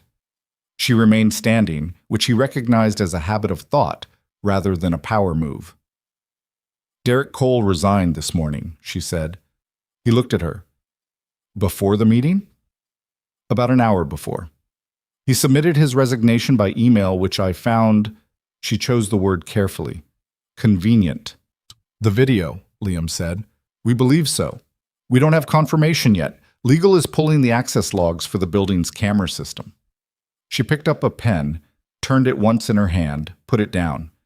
He wasn't acting alone in the sense that the culture he operated in made it easy, but the specific action of creating and distributing that video, that was targeted. It was targeted at you, and it was timed to land before this morning. Why would he care that much? Liam asked. About me, specifically. She was quiet for a moment. Because the meeting was a problem for him, a meeting where I take public responsibility for a failure in how this company operates. That's a meeting that invites people to look at other failures. Derek has been managing this company's internal culture for 3 years. Some of what he managed looked to him like efficiency. It would look under scrutiny like something else. Liam sat with that. You said you'd want to do this honestly, she said. Not as a decoration. I meant it. I know you did. She finally sat in the chair across from him rather than behind the desk, which surprised him slightly. So I'm going to be honest with you about what I'm asking. This isn't a figurehead role. I want someone who will actually read the policies, talk to the staff, understand where the gaps are. Someone who knows what it feels like to be on the other side of one of those gaps. She looked at him directly. That's a different kind of qualification than an MBA. I don't have an MBA, he said. I know. I'm a driver. You're a driver who spent a week having your reputation systematically dismantled and didn't once do anything that made it worse, she said. That's not nothing. That's actually a specific and rare quality. He was quiet for a moment. What does it pay? He said. She told him. He kept his expression even, which required some effort. That's significantly more than my current salary, he said. Yes. Why? She looked at him with a slight expression, not quite exasperation, but the look of someone who has given a straightforward answer and is waiting for it to be accepted. Because it's a more demanding job and I want the person doing it to be compensated correctly. He looked at the window, the city, rearranged from up here, different proportion, same place. My daughter has school until 3, he said, and she does soccer on Tuesdays and Thursdays. Those aren't optional. We can work around that. I'm not going to be available at 7 a.m. on days when she needs to be dropped off. I have a 7 a.m. call most mornings, Vanessa said. I'm aware that's a problem. You've actually told me so. He looked at her. She looked back, and there was the not quite smile again. The one that started and didn't quite finish, but that he was beginning to recognize as the expression she made when something landed right. "I want to see the scope in writing," he said. "That's reasonable? And I want a week to think about it." "Also reasonable." He stood up. She stood with him. "Liam," she said. He looked at her. It was the first time she'd used his first name, and it registered. "I know this week was hard. I know an apology in a conference room doesn't fully address that." "It addressed the part that mattered," he said. She nodded. "How's your daughter?" "She thinks the whole situation was exactly like when her teacher makes someone apologize in class," he said. Something moved through Vanessa's expression. Real this time. Clear and uncomplicated. She might be right. "She usually is," he said. "I'll see you next week." He shook her hand, a firm, brief handshake, the ordinary kind, and walked out of the office and down the hall to the elevator. On the way down, he loosened his tie, because he'd been wearing it for 3 hours, and that was approximately his limit. He rode down to the lobby. He walked through the revolving door that always needed slightly more push than made sense. He stood on the sidewalk in the Friday afternoon light. His phone showed 2 missed calls from Sophie's school, which made his stomach drop for half a second before he saw the second notification. Sophie forgot her permission slip. Can someone drop it by before 2? The field trip. The one he'd already paid for. He checked his pocket. He'd put it in his jacket pocket that morning and forgotten to give it to her at the bus stop. "Of course," he said to nobody. He flagged a cab. He gave his home address. He sat back as the city moved past the windows and thought about the week behind him and the week ahead and the very specific and pressing problem of getting a permission slip to a school by 2 o'clock. Some things, no matter what else is happening, stay stubbornly ordinary. He had always found that more reassuring than anything else. The cab moved through traffic. He looked out the window. He already knew he was going to take the job. He got the permission slip to the school by 1:47. The secretary at the front desk took it with the particular patience of someone who had seen this specific situation many times and held no judgment about it. He thanked her. He walked back out into the Friday afternoon and stood on the school steps for a moment, tie still loosened, jacket open, the week settling around him like dust after something has fallen. He called Dana from the steps. "It's done," he said when she answered. "The meeting? Everything, the footage, the apology, the whole thing. Derek Cole resigned this morning before it even started." A silence. Then, "He resigned. Before the meeting. Preemptive, I think. Legal is pulling the access logs on the building footage. They believe he's the one who made the video." So he panicked. Looks like it. Dana was quiet for a moment. He could hear her breathing, the particular quality of her silence when she was processing something and deciding not to say all of it. "And you?" she said finally. "How are you?" He looked at the school steps, the ordinary Friday street, a woman walking past with a stroller and a coffee cup, and the specific focused expression of someone managing 3 things at once. "I'm okay," he said. "Actually okay, not managing it okay." "Good." A pause. "And the job?" "I'm going to take it." "Yeah," she said. "I know." "You don't know." "Liam, I've known you for 32 years. You already decided in the cab, didn't you?" He said nothing for a moment. "In the cab," she said again, not as a question. "On the way to get the permission slip," he admitted. She laughed, a real one, the kind she saved for moments that were simultaneously absurd and perfect. "Only you," she said. "Only you would make a major life decision on the way to drop off a permission slip." It was a quiet ride. I love you," she said. "Tell Sophie I said hi." He picked Sophie up at 3:15 and she came through the school doors at a run the way she always did, backpack bouncing, already talking before she reached him. "We're going to the Science Museum on Monday, and there are real dinosaur bones, and B said they're fake, but I looked it up, and they're real casts, which is almost the same thing. Slow down. And also I need new sneakers for soccer because mine have a hole, and also how did the meeting go?" He blinked at the gear shift. "The meeting went fine." She stopped walking. He stopped with her, on the sidewalk in front of the school. "Fine like really fine, or fine like you're not telling me yet?" He looked at her. the backpack, the dinosaur socks visible above her sneakers, the hole he could see now on the left toe, the expression on her face that was 7 years old and also somehow ageless, the particular attention she gave to things she decided mattered. Fine, like really fine, he said. She studied him for another second. Then she nodded once, the decisive, case-closed nod, and went back to walking, back to the dinosaur bones and the sneakers and the injustice of B's skepticism, and he walked beside her through the ordinary Friday afternoon and let the week finally, fully, start to be over. Bam. He signed the offer letter the following Wednesday. There had been a week of back and forth.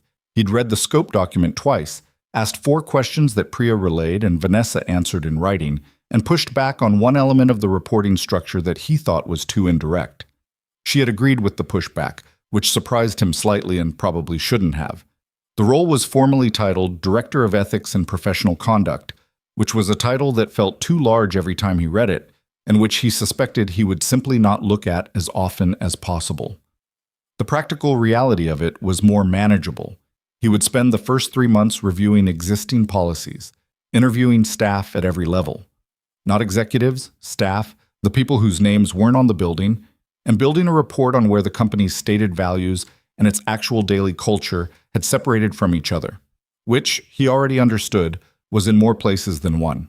He would report directly to Vanessa. He would have a small team to be determined. He would keep his own hours as long as the work was done, which was the condition he'd asked for and which she'd agreed to with the specific practicality of someone who measured output and not presence. He drove Sophie to school the morning he signed it, and on the way back he sat in the car outside his building for a few minutes before going up. He wasn't processing anything in particular. He was just sitting with the quiet, the way you sometimes need to sit with the moment before a new thing starts, in order to respect what the old thing was. He had driven for a living for 6 years. He had been good at it. He had liked the particular solitude of it, the simple transaction of getting people from where they were to where they needed to be. There was a clean integrity to that work that he had never taken for granted. He was going to miss it some. He was honest with himself about that. Then he went upstairs and made coffee and opened the company laptop they'd sent over and started reading. The first 3 months were not smooth, which was the accurate way to describe them. The report he'd been asked to build required conversations that a lot of people didn't want to have, not because they were dishonest necessarily, but because the culture of a company that had grown quickly and profitably had developed certain habits of looking away. At the treatment of lower-level staff, at the way complaints were processed, at the specific mechanics by which people like Derek Cole had been able to operate for years without meaningful oversight. These were not dramatic revelations. They were the ordinary accumulations of a company that had prioritized speed and result over process, which was most companies, which did not make it acceptable. He sat in break rooms and conference rooms and, twice, in the parking garage because someone was more comfortable talking there. He listened more than he spoke. He took notes by hand, which people responded to differently than typing. Something about the slower pace of it seemed to make them trust that he was hearing rather than processing. He was not always the right person for the room. There were conversations about structural HR policy, where he needed the actual HR knowledge he didn't have. And he said so directly and brought Karen Marsh in, who turned out to be, once someone had given her the authority to say the things she'd been carefully noting for years, a sharp and useful partner. He was not always patient. There were meetings where someone was being deliberately vague about something they clearly knew, and he had to sit on the part of himself that wanted to say, "Just tell me what you saw," and instead ask the question sideways and wait. He got better at it. There was a Tuesday in November, about 2 months in, when he was presenting preliminary findings to Vanessa and 2 board members, and one of the board members, an older man named Hargrove, who had been on the board since the company's founding, pushed back on a finding about the complaint process in a way that was dismissive rather than substantive. "You're describing a cultural problem," Hargrove said. "Culture doesn't change with a policy document." "No," Liam said. "But policy is where accountability starts. Culture follows accountability. It doesn't lead it." Hargrove looked at him. The specific appraisal of a man deciding whether to take him seriously. Liam looked back. He had nothing to prove to Hargrove specifically, which was a position that turned out to be fairly comfortable. "He's right," Vanessa said from the end of the table. "Continue." He continued. Afterward, in the hallway, she fell into step beside him briefly. "Hargrove is difficult," she said. "I noticed. He responds to specificity. Less philosophy, more numbers. I'll build more data into the next presentation. That would help?" A pause. "You handled it well?" "I've been in harder rooms," he said. She glanced at him. "The custody hearing?" He stopped walking. She was 2 steps ahead before she turned, and her expression had the slight tightness of someone who had said something they weren't sure they should have. "You read my file," he said. "I read everyone's file. That's in my personal... It's in the company's HR record from when you were hired. The character reference section." She held his gaze. "You put it there yourself. You listed it as context for your employment gaps." He stood there for a moment, working through that. She was right. He had listed it years ago, in the plain factual way he listed most things. Brief employment gap due to family court proceedings. He hadn't thought about it since. "It's relevant context," she said more carefully. "I wasn't..." "It's fine," he said. "You're right. I put it there." A brief quiet between them in the hallway. "Sophie's okay?" she asked. It was the way she asked it, not as small talk, but as an actual question. "She's great," he said. "She's decided the gravel project was a waste of time. She's moved on to convincing her whole class to read the Dragon books." "Is it working?" "Disturbingly well," he said. 3 kids are already on book 2. Vanessa looked at him a moment, and the not-quite smile arrived, and this time, finished. A full one. Brief, but real. "That tracks," she said, and turned and went back to her office. He stood in the hallway a second, and then went back to his desk. He thought about that exchange later, more than it probably warranted. The thing about Vanessa Blake was that she was not easy to read, and he had stopped trying to read her in the way you read people you're trying to impress or manage. She was his employer, then his direct report, then, gradually, through the daily frictions of building something together, something more complicated and less categorizable than either. She worked too much, which he had told her once in a meeting and which she had acknowledged and not changed. She had a habit of sending emails at 11 at night that required responses, which he addressed by setting a policy for himself. He would respond to them the next morning, and he told her so directly, and she had said fair without making it complicated. She was precise with language in a way that was sometimes exhausting and often useful. She did not apologize easily, but when she did, she meant it. He knew this from direct experience. She asked about Sophie occasionally, with that same quality of actual inquiry rather than courtesy. He answered honestly because dishonest answers to genuine questions had always felt like a small waste. It was not a friendship exactly. It was something that was building toward something, slowly and without announcement, the way real things tend to build. He didn't examine it too closely. He had learned over the years that examining things too closely before they were ready to be examined was its own kind of damage. The formal ethics review was completed in January and presented to the full board. He had worked on the final document for 3 weeks, which was the longest sustained writing project of his life, including the cover letter he'd written for a job at 22 that he'd agonized over for 2 days. Karen Marsh had co-authored 2 sections. A consultant he'd brought in handled the legal compliance portions, but the core of it, the sections on accountability culture, on the conditions that allowed a rumor to become company-wide policy in 48 hours, on the specific ways that hierarchy silences the people closest to a problem, that was his. He presented it in the same boardroom where Hargrove had pushed back in November. Hargrove read the data sections first this time, which was what Liam had built for him, and was quieter. Vanessa sat at the end of the table and said almost nothing during the presentation, which he had learned to recognize as her version of attention, complete, unhurried, not filling space. At the end, she said, "Any questions for Mr. Carter?" There were questions. He answered them. He said, "I don't know," twice, both times with sources he'd consult and a timeline for response. He did not perform confidence he didn't have, because performed confidence was its own kind of dishonesty, and he'd spent enough time around people who practiced it to understand exactly what it cost. The board approved the implementation plan unanimously, which Hargrove voted for with the expression of a man conceding a point rather than agreeing with one, which Liam decided was close enough. Afterward, in the elevator with Vanessa, she said, "Well done." "We'll see how implementation goes," he said. "Always." They rode down 2 floors in silence. Then she said, "Sophie's birthday is coming up." He looked at her. "How do you know that?" "HR file," she said, without a flicker. "She's listed as your dependent. Her birthday is not listed as my dependent's information." "You mentioned it in passing in October. I have a good memory." He looked at her sideways. She was looking at the elevator panel with the expression of someone who was not going to be embarrassed about paying attention. "It's the 22nd, he said.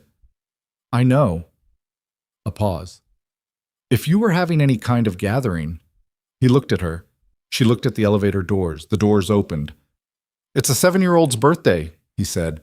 "It involves balloons and probably too much sugar, and Sophie will almost certainly make someone organize something by color."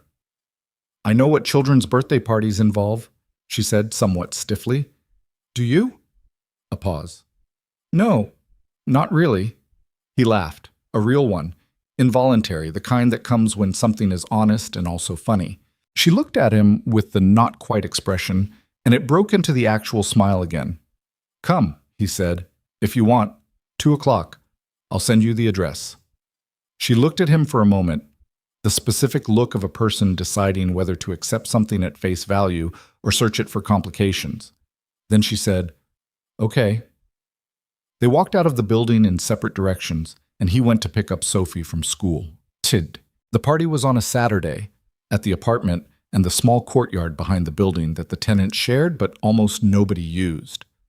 Liam had strung lights along the fence, the cheap kind that cost $8 at the hardware store, but looked fine in the afternoon dark. He had made a cake, not from scratch, he was not that person, but from a box. The chocolate kind with the chocolate frosting that Sophie had specified in writing, which was how she made requests she considered non-negotiable. 6 kids from Sophie's class came. Mrs. Okafor sat in the corner of the courtyard with a cup of tea and watched the proceedings with the benevolent authority of someone who had raised 4 children and considered this a calm afternoon by comparison. Dana had driven in from Cleveland, which she'd announced the week before in a text that said, "I'm coming to the birthday party. Don't tell me there's no room, I've slept on your couch before." She arrived at noon and immediately started rearranging the kitchen with the casual confidence of someone who had grown up in it, which she sort of had. "The cake is lopsided," she said. "It's fine," Liam said. "One side is higher than the other." "Sophie knows. She said it gives it character." Dana looked at the cake. She looked at him. "She said character. She's been using that word a lot lately. I think she got it from a book." "Your kid is something else," Dana said, and started on the chips. Vanessa arrived at 2:15, slightly late, which surprised him, because she was not a late person. She was wearing something that was notably less formal than anything he'd seen her in during work hours: dark jeans, a jacket, her hair down. She stood at the entrance to the courtyard for a moment with the expression of someone who was sure they had the right address, but was recalibrating the context. Sophie spotted her before he could make introductions. Sophie had no concept of Vanessa Blake as a billionaire CEO. She had a concept of Vanessa Blake as the person who had, according to her father's summary, fixed a problem at work. And in Sophie's understanding of the world, people who fix problems were straightforwardly on the right side, and that was the end of the analysis. She walked up to Vanessa with her party hat slightly crooked and said, "Are you the one who showed everyone the video?" Vanessa looked down at her. "Yes." "Good," Sophie said. "My dad didn't do anything wrong. Do you want cake? It has character." Vanessa looked at the child for a moment with an expression he hadn't seen on her before. Not the boardroom composure, not the tired clarity of the late-night emails. Something genuinely unprepared. Something that hadn't been managed into an expression yet. "I would like cake," she said. "Come on then," Sophie said, and walked toward the table, and Vanessa followed her, and Dana appeared at Liam's shoulder. "Is that—" she started. "Yes." "She looks different than I expected." "How did you expect?" I don't know. More, Dana gestured vaguely. CEO-ish. She's off the clock, he said. Dana watched Vanessa accept a piece of lopsided cake from Sophie with the careful attention of someone trying to navigate something they hadn't prepared for. Sophie was explaining the character of the lopsidedness in some detail. Vanessa was listening, actually listening, with the same quality of attention she brought to board presentations and late-night emails. She listens like you do, Dana said. He looked at her. When something matters to her, Dana said, she goes completely still. He watched Vanessa nod at something Sophie said, and Sophie's face did the thing it did when a person was taking her seriously. The small, satisfied light of it. Yeah, he said. She does. The party ran until 5:30, which was longer than planned, because the 6 kids had discovered that the courtyard lights could be rearranged on the fence to spell things, and the project had expanded beyond what anyone could reasonably contain. Mrs. Okafor had gone home at 4 with the satisfied expression of a woman who had done her social duty. Dana was washing dishes inside. She had simply started doing it and continued for the better part of an hour. The kids' parents arrived in shifts, collecting children who were overstimulated and sugar-adjacent and fully happy. At some point in the late afternoon, Liam found himself standing near the fence with Vanessa while Sophie supervised the final configuration of the lights, which now spelled something that was either HI or HL depending on the angle. She's great, Vanessa said. I know. I mean, genuinely. She's the most certain person I've met in months. He watched Sophie direct a small boy named Marcus Jr. No relation. On the precise placement of a string of lights with the focused authority of someone who had a clear vision and the patience to see it realized. She's been like that since she could talk. I used to worry it would cause problems. Has it? Occasionally, he said, but mostly it just causes gravel to be sorted. Vanessa smiled, and this time it wasn't brief. It stayed. They stood there for a moment in the quiet space between conversation, the lights strung above them, the sounds of the city running under everything the way they always did. And something in the quality of the moment was different from the hallway and the boardroom and the elevator. More settled, less transactional, the kind of thing that doesn't have a name while it's happening. I owe you something, Vanessa said. He looked at her. An actual apology. She looked at the lights, not at him. Not the one in the conference room. That one was real, but it was a public act. It served a purpose. She paused. I mean a private one. For taking a week to act. I had the footage by Sunday night. I sent the messages to HR and Derek, but I didn't move immediately. I moved on Monday. He thought about Sunday, the apartment, the dragon book, Sophie's feet under the blanket, the night where he'd decided to stop waiting and start planning. You moved when you understood what happened, he said. I moved when I'd confirmed it 3 times, she said, which is my habit. Confirm, then act. It protects me from making decisions on incomplete information. A pause. It cost you a day. It cost me a day where I was already home and okay, he said. Still. He looked at her. The lights were a little unsteady in a light wind, moving slightly, making her face shift between shadow and warmth. She was looking at the fence, not at him, and in the absence of the composure she maintained in every professional setting, she looked like a person who was tired of some things and uncertain of others, and working with what she had, which was what most people looked like when the performed version was resting. Vanessa, he said. She looked at him. It's okay, he said. It's genuinely okay. She held his gaze for a moment. Then she nodded. Not the quick, decisive nod of a decision made, but the slower kind, the kind that means something has been received and put somewhere real. Okay, she said. The lights flickered. Sophie announced from across the courtyard that the message now said, hi, definitively, and that everyone needed to come look, and the moment broke, and they went to look at the lights. Sophie's bedtime that night took longer than usual because she had opinions about the day that needed to be processed out loud. B didn't come, she said from under her blanket. This had not been a concern when the party was happening, which meant it had surfaced in the quiet. Liam sat on the edge of the bed and waited. Her mom said she was sick, but I think she just didn't want to come. Maybe she was actually sick, he said. Sophie considered this. Maybe. A pause. Marcus Jr. is nice, though. He was good with the lights. He was very precise. Yeah. She pulled the blanket up. I liked Vanessa. He looked at her. She listened, Sophie said. Like, actually listened, not like she was waiting for me to stop talking. I know, he said. Is she going to come to things again? He thought about the fence and the lights and the thing that didn't have a name while it was happening. I don't know yet, he said. Sophie accepted this with her usual economy. Then, Dad. Yeah? Remember when I asked if you did something wrong and you said no, and I said then it'll get sorted? I remember.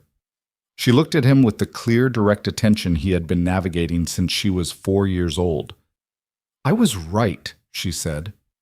He looked at her. You were right, he said. She nodded.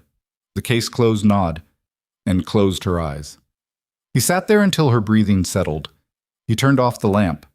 He went to the kitchen and stood at the window for a while, the way he had all week during the worst of it, except that this time the street below was just a street, not a symbol of indifference, just the ordinary, continuing, unconcerned life of a city going about its evening. He thought about what the last several months had cost, and what they'd returned. He thought about Derek Cole, who had been dismissed by the board pending legal review, whose exit had been so swift and clean that the company had already partially forgotten the shape of the problem he represented, which was its own warning sign and part of what the ethics report addressed. He thought about Karen Marsh, who had finally stopped careful neutraling everything and was turning out to be one of the better people in the building. He thought about Marcus, still driving, who had stopped by his office 2 weeks ago to say he didn't know how this management stuff worked, but that the new complaint portal already had 11 submissions from drivers who'd been sitting on things for years. He thought about what Vanessa had said in the hallway in November. Culture follows accountability. It doesn't lead it. He had said that. He still believed it. But he understood now, 3 months in, that it was easier to say than to build, and the building was slow and imperfect and required the willingness to be wrong in specific, documentable ways and try again. He was learning that. He thought about the first morning of the suspension. Sophie coming into the kitchen in her dinosaur socks asking about the good eggs versus the fast eggs, and how that morning had felt like the edge of something terrible, and how he'd stood at the stove and made the good eggs with cheese anyway, because the day required eggs regardless of everything else. He had thought, during the worst of that week, that he was learning what people were capable of when they had a story to tell and no reason to question it. And he had learned that. But he had also learned something smaller and less dramatic and more useful, that most people, when given an accurate picture, will adjust, slowly and not without resistance, and not all of them, and with varying degrees of genuine reckoning versus strategic repositioning.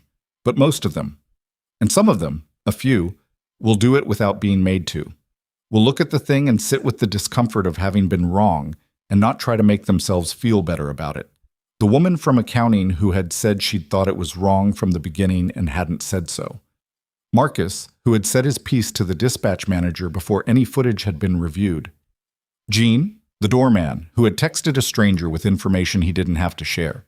Those people existed. They existed in the building where he now worked, and in the city outside his window, and in every room he'd ever been in, quieter and less viral than the other kind, doing the small, unglamorous thing because it was the thing to do. He had been one of those people once, on a night he hadn't thought was significant, carrying a woman in 2 expensive shoes to a couch, leaving a note on an embossed notepad, locking the door behind him in the early morning of a city that wasn't watching. He hadn't done it for the outcome.